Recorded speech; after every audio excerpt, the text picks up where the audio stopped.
What's up guys, Jacob here, and in today's video, my goal with the channel is to show you two things: how to take back your ultimate freedom and gain back your lifestyle. Wait, take back your freedom and design your ultimate lifestyle. That's right. So, in case you haven't met me before, hi, I'm Jacob Rothenberg.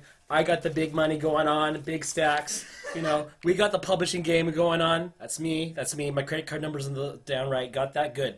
Okay, this is my dashboard for the year, just for the year.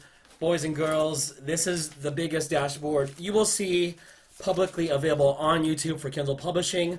Most higher-end publishers are not as stupid as me in showing you my results, but I want to show that this is the real effing deal. That this is what's up. We're killing it. Over 58K made in less than 4 months gross. Yes, I am profitable now. So that is the gist of it. Now, I'm sure you've been hearing some buzz about automation and how to design your publishing business so that it features more autonomy. So what I've got for you, ordinarily, I would charge $1,997 for what I'm about to feature here. But if you say no? But if you sign up, there's no sign up. But if this thing actually freaking loads on time, and it won't. So I'm just going to use the slides here. I'm going to share with you my automated publishing system, or rather, my blueprint. So, outsourcing most tasks for your publishing business. So in this video, I'm going to show you everything you need to know about outsourcing and how to design your publishing business so that you can get more of your time, have the time to spend on whatever it may be, other investments you've got, travel, recreation, personal, family time, design your own lifestyle, however you may choose to go. So, without further ado, why is outsourcing important? Why outsourcing is important? Number one, the number one key why you want to outsource is you can delegate tasks to providers with proficient skill in an area that you might be weak in. So that might be graphic design. I consider myself relatively weak with graphic design in comparison to actual like Photoshop designers, Illustrator, whatever it may be. Or if with writing, now I've written my own books. Perhaps you're someone that's not comfortable with writing your own content, or maybe you're doing this as a business opportunity. English might not be a fluent language for you, so you decide to outsource your writing. As I said before, with outsourcing, you can save time on these tasks, and you can decide to spend it on whatever else you want to do. And third, and I think this is really important, as you get the wheel spinning for your publishing business, is that it enables scalability, meaning you can manage more projects at the same time.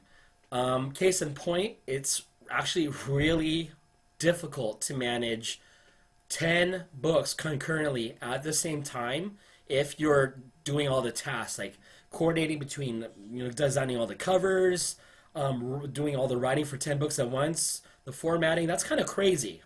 So delegating the tasks lets you streamline your processes a bit better. So let's go over what tasks you can outsource. So generally speaking, the tasks that you can outsource are the writing of your book manuscripts, the outlines, the cover design, the book formatting, book descriptions. Now if you're in nonfiction, keyword research. And also, if you have one, and I really recommend you have one for your brand, is your email list and your social media presence. Whether that's your FB, your IG, your Pinterest, your SC, your FU, whatever it is, it's covered. Hey, no more talking to my video. Jesus. That's right. Okay, thank you. Anyhow, moving on. Okay, on a more serious note, tasks that I recommend you do not outsource. I really recommend that you do not outsource high monetary transactions. Like when it comes to like ordering books through a writer, like paying the escrow, or even placing an order with a book company, that is kind of sensitive to where you're transferring a high dollar amount, and it might just be safer if you take the 5 minutes to place that order with whichever provider.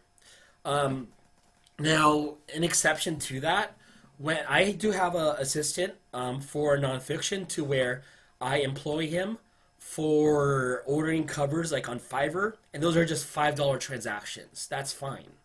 But for like placing orders with book companies like my own, which I'll tell you about in a bit, um, I decide not to delegate that. Number two, parlaying to that point, is direct access to your payment sources. So I really recommend you do not give direct access to just any VA. Your PayPal, your bank account, or your credit card info. It's just not smart. Now, if you're working with like a chief operating officer, someone you might know in real life that you're partnered with, okay, then you might be able to get away with that. But if you're hiring someone, as kind of like a freelancer, as a virtual assistant, especially from like some foreign country where you have no retribution, it's just not smart to lend that access. So you really want to guard your monetary transactional ability from being outsourced. And this is something that's going to be a little bit controversial. And this is, I suppose, my opinion. And I have even good friends who have a difference of opinion in this. But this is my opinion, is that you should not delegate giving access to your KDP account at all. So what I mean is I don't recommend you give any VA or any person for that matter access to your KDP account for uploading your books and maintaining your roster. Um, Reason being, I've been burnt from it. Now, if maybe you've seen my prior videos, I did get banned from Amazon for the supposed violation of having multiple accounts, and it was not true. And in fact, I got reinstated within a day. But this, what I suspect, and I can't prove this. I'm not blaming anyone. I just suspect that perhaps prior I was lending the use of my second KDP account access to a virtual assistant. And what I think is that the virtual assistant might have triggered that ban. Now, since then, I've severed access to my KDP account from my virtual assistant. And in fact, I only have one KDP account now. I was able to have Amazon merge them. So again, you're going to find people online, perhaps YouTubers who also talk about Kindle publishing, who are going to have a difference in opinion about not only maintaining multiple KDP accounts, but also giving access to their KDP to your KDP account. And I'm going to say to that, to each their own. In my channel and from my corner, I'm going to tell you not to give access to your KDP account. And I'm just taking the time to talk about this because I think it's really important if you're down the line looking to outsource tasks for your publishing business. So let's get over that.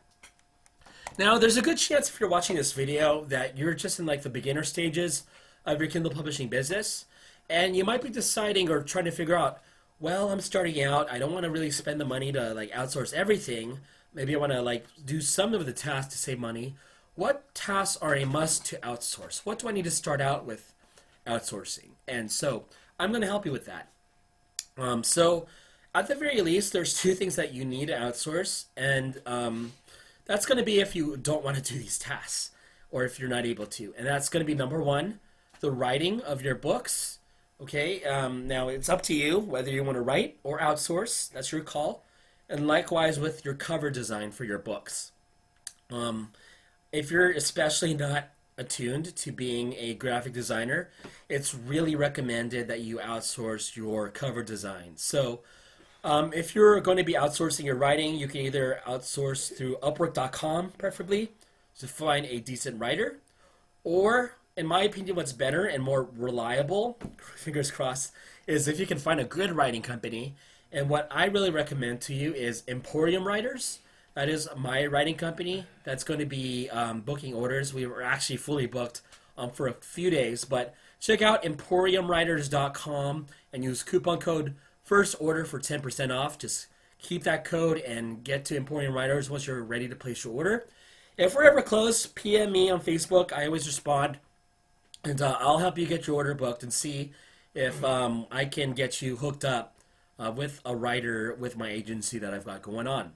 Now, for covers, it's more transactional with covers.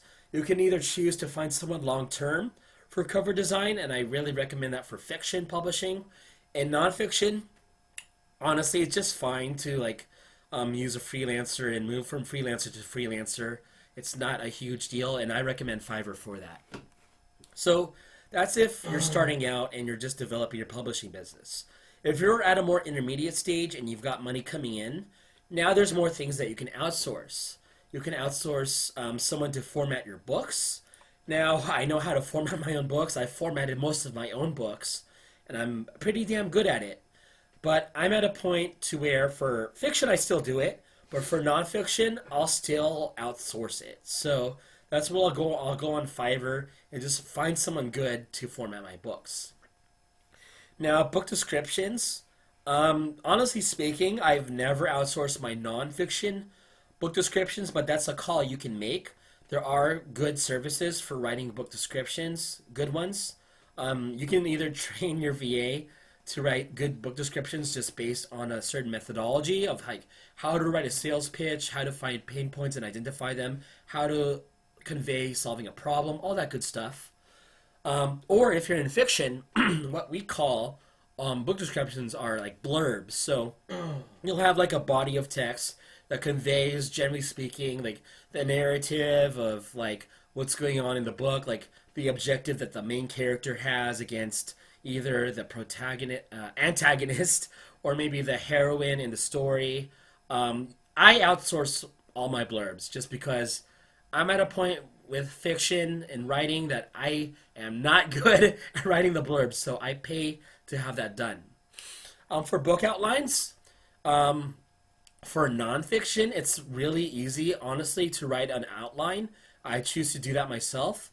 For fiction, you can either have your designated writer just come out with the plot for the book, or you can find someone really good to write your outlines. And if you are into fiction and you need someone for that, I can hook you up. I don't make a commission. I don't get a kickback. I can just refer you to someone that can write a good outline for a story that can potentially do really well and get raving reviews from fans that are going to really enjoy your work. Also, what you can do to outsource is your keyword research. You can train your VA to conduct keyword research. This is not something that I do because I consider myself pretty good at keyword research already. If you want to delegate that, all I really recommend you do is maybe find some good videos on YouTube on how to conduct good keyword research and have your VA watch them. Simple as that. Simple as that. Sorry, I'm just like fondling my money because it makes me feel better about myself. Anyhow, aside from that, now if you're doing email blasts or you want to write an automated email sequence, you can choose to outsource that. It would be expensive, honestly, unless you use your designated VA, like a VA assistant that you've got for general tasks. Or you can also use them to do social media posts. Like you have a brand page, maybe a reader group, a fan group. You can choose to do that too. Personally, I write my own posts just because I like to interact with fans and with people on a genuine level. So I do it myself, but it's your call. Now, when is the best time to hire staff, to hire virtual assistants to help manage your business? My opinion is that there's 3 points, I'd say. I would start hiring when you're at a point where time is your limiting factor in either running and especially growing your publishing business. So if you're really spinning the wheels, you're going aggressive with your publishing business, it's growing, but you're just, for whatever reason, maybe you've got obligations with your 9-to-5 job, your commute, your gym, your family, your kids, whatever it may be, you just don't have the time to like really push your business to the next level. Okay, that's when you want to be hiring staff for your business. And an even better time to hire staff is when you're actually earning profits, consistent profits, and you can therefore reinvest them to create a more automated system for your business.